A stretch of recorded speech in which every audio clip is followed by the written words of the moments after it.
Defending human rights. The Synod on the Amazon continues, and church leaders discuss the deaths of indigenous people in the region. We're in Rome. High-stakes strategy. President Donald Trump is fighting back against the Democrats' impeachment investigation. We're at the White House. Blockbuster cases. The Supreme Court hears arguments involving if an employer can fire someone because they are attracted to a person of the same sex. And ready to show mercy. Pope Francis tells the faithful why they should not judge others. On EWTN News Nightly for Tuesday, October 8th, 2019.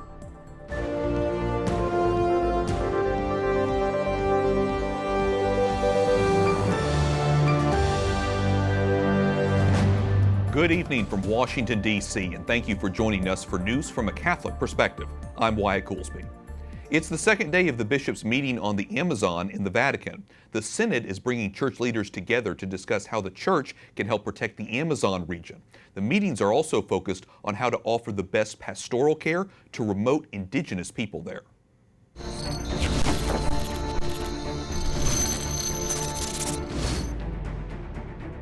Victoria Talley Corpus is the United Nations Special Rapporteur on the rights of indigenous peoples. She joins us now from Rome. Victoria, thank you so much for joining us. It's so interesting to hear that the United Nations has a presence at this synod. You gave a speech today to the bishops. What was your main message? My main message before the bishops today was to call on the bishops to continue to support the efforts of indigenous peoples to protect and nurture the Amazon, and also to protect them from the impunity and the violence that's being launched against them by both the state authorities as well as the corporations. And it's very disturbing when you think about how much suffering has been happening for so many years. You mentioned at this afternoon's press conference the importance of the Catholic Church's presence in the Amazon. Why is it so important, and how can the Church help the situation? Well, I think that the Church has a high level of moral and spiritual authority, and they do influence public opinion. So when the Church speaks up, those that are in power maybe will listen to them. And they also have the resources in terms of political resources and, of course, financial and technical resources that can help protect the indigenous peoples from having their rights violated and from them being stopped in protecting the Amazon. So that kind of power that the Church has can have a very significant impact on reducing the levels of violence and impunity against the Amazon indigenous peoples. And of course, as you know, the United Nations plays an important role in all of this as well. What is the United Nations doing to support the indigenous people, both in the region and for those who have immigrated away to the cities? Well, the United Nations has different mechanisms. So the mandate that I hold as the Special Rapporteur on the rights of indigenous peoples is to monitor the situation of human rights violations of indigenous peoples. And I write to the governments, I communicate to them when I receive reports of such kinds of violations. And we also go and visit. I did an official visit to Brazil, for instance, and Ecuador, where I went to the Amazon and I made a full report of the situation of the indigenous peoples in those countries with concrete recommendations on what the states can do. This has been received very well by the indigenous peoples, and they will be using these recommendations to put more pressure on the government to do the right thing in terms of protecting their individual and collective rights. Well, tell me very briefly, what was your impressions when you talked with people there in the Amazon?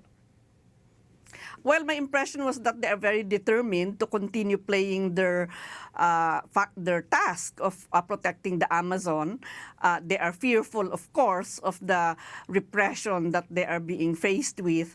But altogether, they believe that as long as they persist in asserting their right and also in continuing to practice their knowledge in protecting the Amazon, they believe that the future will have a better chance of adapting to the crisis that the world is facing today. It's such an important topic, and so important that we continue to highlight the plight of so many of these people. Victoria Talley Corpus, United Nations Special Rapporteur on the rights of indigenous peoples. Thank you so much for joining us. Thank you so much for inviting me to speak before you. Thank you. President Donald Trump intensified his fight with Congress today over the Democrats' impeachment investigation. The administration blocked a U.S. diplomat from testifying behind closed doors about the president's dealings with Ukraine. White House correspondent Mark Irons reports. Good evening, Mark. Good evening, Wyatt. According to a whistleblower's complaint, Gordon Sondland, the U.S. ambassador to the European Union, could be a key witness in this impeachment investigation. Today, President Trump is weighing in. President Trump says Ambassador Sondland would be testifying before a totally compromised kangaroo court where Republicans' rights have been taken away. The people understand it's a scam. They're trying to win an election in 2020 by using impeachment. It's the president's latest reaction to the Democratic-led impeachment inquiry centered around his effort to have Ukraine investigate political rival Joe Biden and his son Hunter. The president's supporters in Congress say Sondland shouldn't have to testify in a partisan smear. You think about what the Democrats are trying to do, impeach the President of the United States 13 months prior to an election based on an anonymous whistleblower. Text messages released last week show conversations involving Ambassador Sondland and others acting as intermediaries between the president and Ukraine. Representative Adam Schiff, leading the impeachment effort, says Sondland's no-show could be more proof the president is obstructing the investigation. The failure to produce this witness, the failure to produce these documents, we consider yet additional strong evidence of obstruction of the constitutional functions of Congress. Ambassador Sondland's attorney says his client was profoundly disappointed that he wasn't able to testify. Today we're also learning that the chairman of the Senate Judiciary Committee, Lindsey Graham, is inviting the president's personal lawyer, Rudy Giuliani, to come testify about corruption in Ukraine. Wyatt? White House correspondent Mark Irons reporting. Thanks, Mark.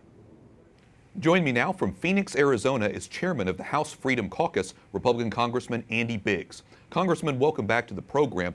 The attorney for Ambassador Gordon Sondland says Sondland is profoundly disappointed he won't be allowed to testify today. So he went on to say Sondland, quote, believes strongly that he acted at all times in the best interest of the United States. Do you think Sondland's testimony could have been helpful in clearing things up? Yeah, thanks, Wyatt. Good to be with you. Yeah, I think Ambassador Sondland's testimony will be actually helpful with President Trump's position. But I think because of the nature of the way Mr. Schiff is handling this, these set of hearings, I agree with President Trump at this point. You got to call off even people that are going to help you until we move to a more rational approach in the process and procedures.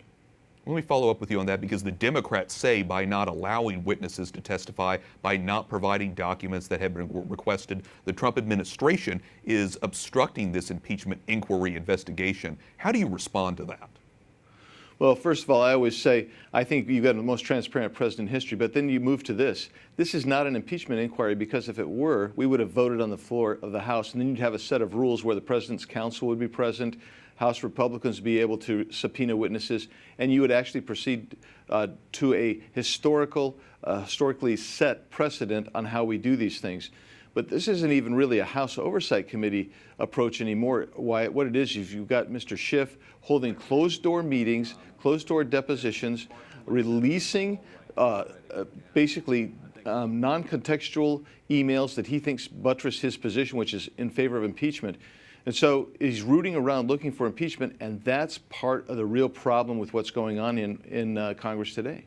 Well, I want to follow up with you about Adam Schiff, but let me take a pause here and go to the other side of Congress, which is the Senate, because Senator Lindsey Graham, Republican from South Carolina, said today that he'll invite President Trump's personal lawyer, Rudy Giuliani, to testify before the Senate Judiciary Committee about allegations of corruption.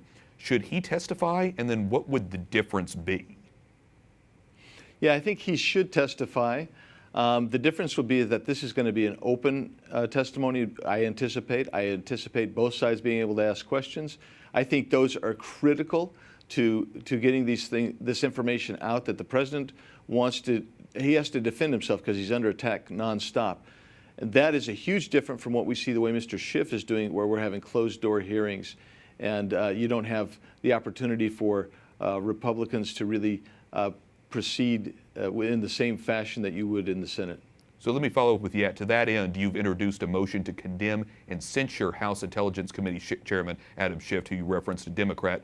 You now have more than 80 co-sponsors for that motion. Why did you make that move, and what impact do you hope it'll have on the impeachment inquiry? Well, I think when Mr. Schiff undertook to create what he later said was a parody, but really was a falsification of evidence and information in his statement that we heard, that was kind of the last straw for me and many, as you see, many of my colleagues. I think he's abused the process. I think he's no longer qualified to basically sit in the chair of the ones leading this investigation. And so what I'm hoping to do, quite frankly, is convince the majority of the members of Congress that this is not the guy. There are people that I think can be fair and open on the other side of the aisle.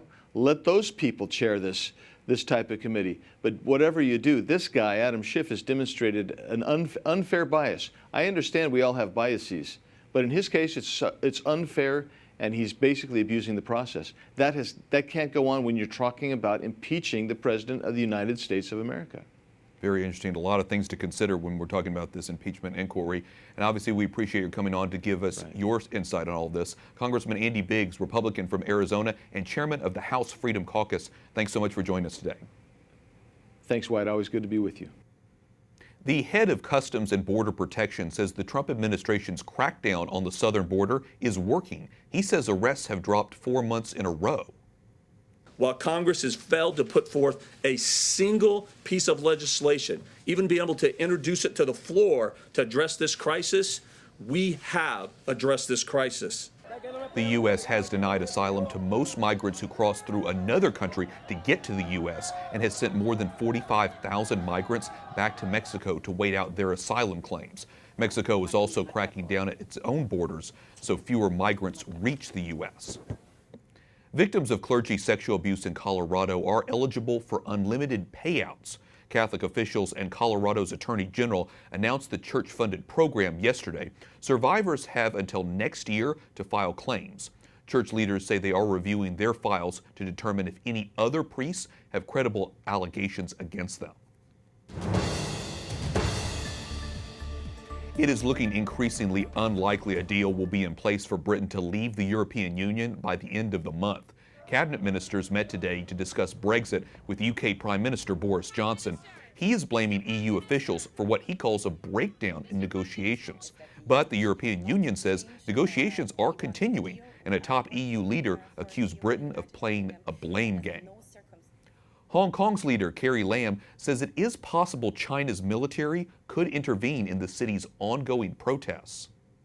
I cannot tell you categorically now under what circumstances that we will do extra things, including your inquiry about calling on the central government to help, which of course is provided for under the Basic Law. Lam says she believes Hong Kong will find a solution to the protests without needing China's intervention. The former British territory has been rocked by 4 months of pro-democracy demonstrations. Lam says the protests are no longer a peaceful movement. Protesters in Peru clashed with police amid a political standoff.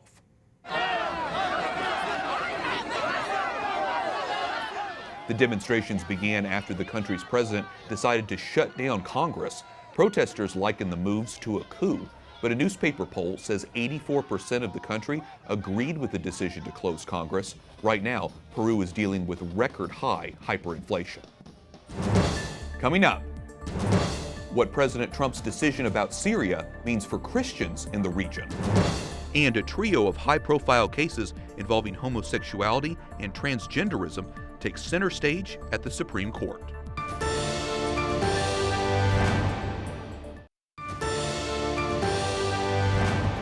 The leaders of Turkey say they're preparing for a military push into northeast Syria. This after President Trump announced a withdrawal of American troops from the region. Analysts say both moves could prove dangerous for Christians who may be forced to flee for safety. Still, the president isn't backing down. It's always a firm decision. President Trump stands by his decision to withdraw U.S. troops from northern Syria. We've been doing this actually over a period of time, over a very long period of time. Senate Majority Leader Mitch McConnell thinks the president is making a mistake. He writes the move would only benefit Russia, Iran, and the Assad regime, and it would increase the risk that ISIS and other terrorist groups regroup. He's sending a message to our allies and our partners around the world that you can't rely on us, you can't depend on us. The troop withdrawal also creates concern for the Christians living along the border with Syria and Turkey. A senior administration official tells News Nightly those soldiers were not there protecting any sort of Christian village or Christian minority, and their mission was not to protect religious minorities or religious facilities. It was to create a zone of safety to satisfy the Turks. An analyst says even if U.S. troops weren't protecting religious minorities, they were providing the stability that allowed Christians to feel safe enough to stay in their towns. Now, that protection is disappearing. Joining me now to talk more about the impact of U.S. troop withdrawal from northeast Syria is Jeremy Barker, Senior Program Officer and Director of the Middle East Action Team at the Religious Freedom Institute. Jeremy, welcome into the program. Thank you for having me on. There are lots of regional concerns about the withdrawal of American troops from the region. You've lived in the Middle East, you've worked there before. What's your reaction overall to the decision? Well, it certainly is going to break the status quo of really a situation that was unsustainable, and we're seeing a breakdown to that. In the short term, it does seem like it's going to increase instability and probably decrease American influence in the region. Okay, I want to ask you about the Kurdish situation, because Kurdish-led forces in Syria have been America's partner in fighting ISIS for nearly 4 years. Now Turkey may go after them because they see the Kurds in Syria and Iraq as terrorists. What position does the pullback of U.S. troops mean for the Kurds, and what does this mean for the fight against ISIS? Yeah, it raises questions about what America's long-term posture will be, who our allies are, who our friends are. The Kurds have been our kind of on-the-ground local partner. Turkey is a NATO ally. They're with us in this, but the U.S. also leads a global coalition, and as President Trump has been pushing, he wants our regional and international partners to also pull their weight in providing stability and security, and that's it's changing the dynamics, but that's what we're pushing towards is more stability, but more groups, not just the U.S., helping to provide security. Do we run the risk, though, that ISIS would regroup, reemerge? It does, absolutely, and anytime you see instability like this, most of all it puts minorities like the Christian communities and others vulnerable in this, and as already the Department of Defense, but also analysts and the communities there on the ground really do see ISIS reemerging in this, and it raises a lot of concerns for us. Well, as you know, Jeremy, the Trump administration has made it clear it's committed to supporting religious freedom in the Middle East. What impact do you think this instability that you referenced in the region would have on the Christians? Yeah, it does make them vulnerable. This is something we've seen now through 8 years of the war in Syria. You go across the border into Iraq, and over the last 5 years that anytime you have instability, it affects minorities most of all. This highlights that supporting religious minorities is more than just humanitarian assistance. It includes providing stability, security, good governance, and that requires a consistent engagement across all of those sectors, and that's something we haven't seen recently. Well, it's important that we highlight it because it's certainly gotten lost in mainstream media about what could potentially happen to religious minorities. Turkey says once secured, the region of northeast Syria would become a safe zone. That's what they want, to allow repatriation of some 2 million of the Syrian refugees that now live in Turkey. But a general with the Syrian Democratic Forces says he fears an attack by Turkey could lead to ethnic cleansing. I mean, is that a legitimate concern if Turkey just steamrolls through that region? Well, I think it is, and there's all sorts of questions about the ethnic makeup of these areas. You have Kurds who are present there, but you also have many of these villages that really are home to indigenous Christian communities that have been there hundreds of years. And for 2 million refugees to come back, many of them are Arabs from other parts of Syria to move into these areas. You will see a massive demographic change in these areas. It is something to be concerned about. What this also highlights is the instability caused by the massive displacement and refugees scattered across the region. Turkey hosting 3 million, Lebanon with more than 2 million in that small country, Iraq, Jordan hosting massive refugee populations. And that situation's unsustainable. And so you're seeing some of those pressures even coming from Turkey, looking for what do we do with these refugees? And that's a question that is also a part of the problems that need to be addressed in the region. And it'll be a big issue moving forward, of course, because there's no guarantee they're going to ever even return to the Middle East or their homelands. Jeremy Barker, Senior Program Officer and Director of the Middle East Action Team for the Religious Freedom Institute. Thanks so much for your analysis. Yeah, thank you for having me on. Up next, A report from the Supreme Court after the justices hear arguments in cases about same-sex attraction. And Pope Francis tells the faithful to avoid having small hearts. We'll explain.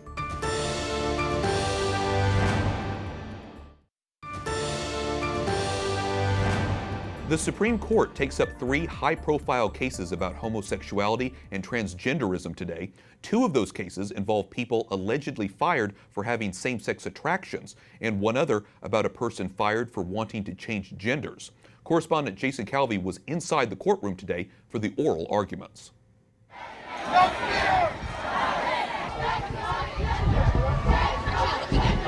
A national debate about male and female. I mean, women's domestic violence shelters, women's homeless shelters, locker rooms and bathrooms. This is already happening in our country and women are at risk. You know, we need to have the protections of the law that says sex-specific spaces matter for women. Inside, Supreme Court justices ask if civil rights protections for a person's sex also apply to sexual orientation or transgender status.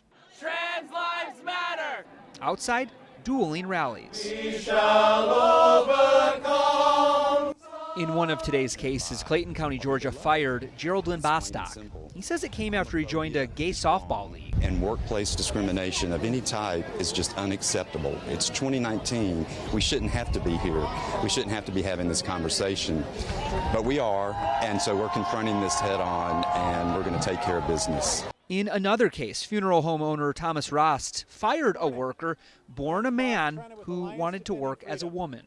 After much thought, I determined we could not go along with the employee's proposal. It was a difficult choice, but I felt it was in the best interest of the grieving families our business serves. Even though I acted in accord with federal law in creating and applying my dress code, the government sued us. The Supreme Court now weighs these cases. Justice Elena Kagan said sexual orientation is a subset of sex, which is protected by law. But Justice Samuel Alito suggested the Supreme Court would be taking away the role of Congress. The Trump administration says Congress could easily settle the matter by changing the law to include sexual orientation and gender identity.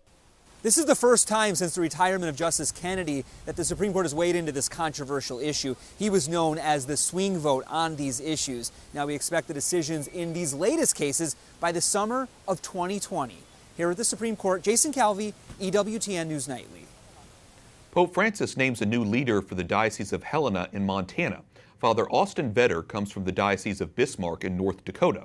The 52-year-old had served there since last year. He previously was the director for spiritual formation at the Pontifical North American College in Rome. He replaces Bishop George Leo Thomas, who led the diocese for 15 years. For more on this story, including more on Father Vetter's background, visit our partners at CatholicNewsAgency.com. Finally tonight, Pope Francis has a reminder for the faithful. Christ came not to condemn, but to save. Cosa succede nel mio cuore? At his daily Mass at the Vatican, the Holy Father says those who judge others from the smallness of their hearts are not Christians, and instead they should follow the path of Jesus, who approaches every situation with the intent to heal. Some great advice from the Holy Father and a good reminder of the need for God's healing. And on that note, we conclude our newscast for tonight. We thank you for watching. For the entire EWTN News Nightly team, I'm Wyatt Goolsby. We'll be back tomorrow with more news from a Catholic perspective. Good night, and God bless.